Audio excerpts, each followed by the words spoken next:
Hello dear student, this is Pragati. In this video, we will study how to construct the square root spiral, which is the classroom activity of standard 9.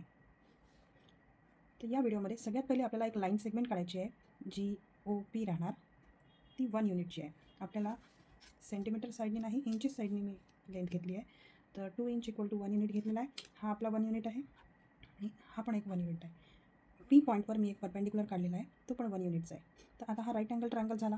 तर आपण याला Pythagoras theorem apply करू शकतो. हायपोटेनसचा square equal to बेसचा square plus परपेंडिक्युलरचा square. तर base आपला 1 आहे, perpendicular पण आपला 1 आहे. त्याच्यानुसार हायपोटेनसचा स्क्वेअर आपल्याला 2 मिळाला. तर हायपोटेनस आपल्याला √2 मिळणार. म्हणजे हा जो हायपोटेनस आहे आपल्याला तो √2 मिळत आहे. आता आपण ह्या √2वर एक परपेंडिक्युलर काढू. ह्या इंचेस लाईनवर ह्या ज्या लाईन्स आहेत ह्या लाईन्स आपल्याला परपेंडिक्युलर आहे. तर ती लाईन आपण मॅच करायची आणि एक परपेंडिक्युलर काढायचा सेम 1 युनिटचा. हे 2 पॉईंट्स पुन्हा जोडायचे, एक परपेंडिक्युलर तयार झाला. हा एक राईट अँगल तयार झालेला आहे.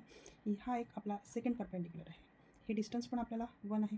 तर आपल्याला पायथागोरस थेरमनुसार इथे √2 √3 मिळणार आहे. याच्यावर पण आपण आणखी एक परपेंडिक्युलर काढू ज्याचं डिस्टन्स असणार 1 युनिट. पुन्हा हे जॉईंट करायचं 2 पॉईंट्स. हा आपला परपेंडिक्युलर झाला. हे डिस्टन्स 1 आहे. √3 आणि √1 जेव्हा परपेंडिक्युलर घेतो आपण तर आपल्याला √4 मिळतं. √4वर आपण पुन्हा बेस घेऊया √4 आणि इथे आपला आणखी एक परपेंडिक्युलर काढायचा 1 युनिटचा. 2 पॉईंट्स जोडायचे. अशा प्रकारे आपल्याला जो आहे √5 मिळालेला आहे. इथे √5वर आणखी एक आपण परपेंडिक्युलर काढणार, लाईन मॅच करायची आणि एक डिस्टन्स काढायचं 1 युनिटचं. पुन्हा आपण त्याला 2 पॉईंट्सला कनेक्ट करणार आहोत अशा प्रकारे. आणि आपल्याला हा जो डिस्टन्स भेटला तो √6चा भेटला. अशाच प्रकारे आपण डिस्टन्स वाढवत जाणार आहोत. अशा प्रकारे आपली डायग्राम तयार होत आहे.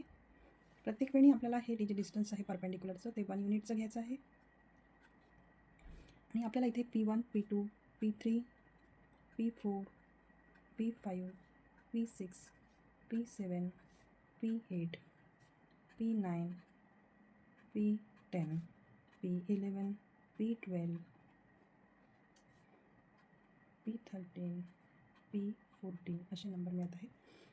आता आपल्याला हा √6पर्यंत आपण काढलं होतं. हा आपल्याला √7 मिळणार, हा √8 मिळणार, हा √9 मिळणार, हा √10 मिळणार, हा √11 मिळणार, हा √12 मिळणार, हा √13 मिळणार आणि हा आपल्याला 14 मिळणार.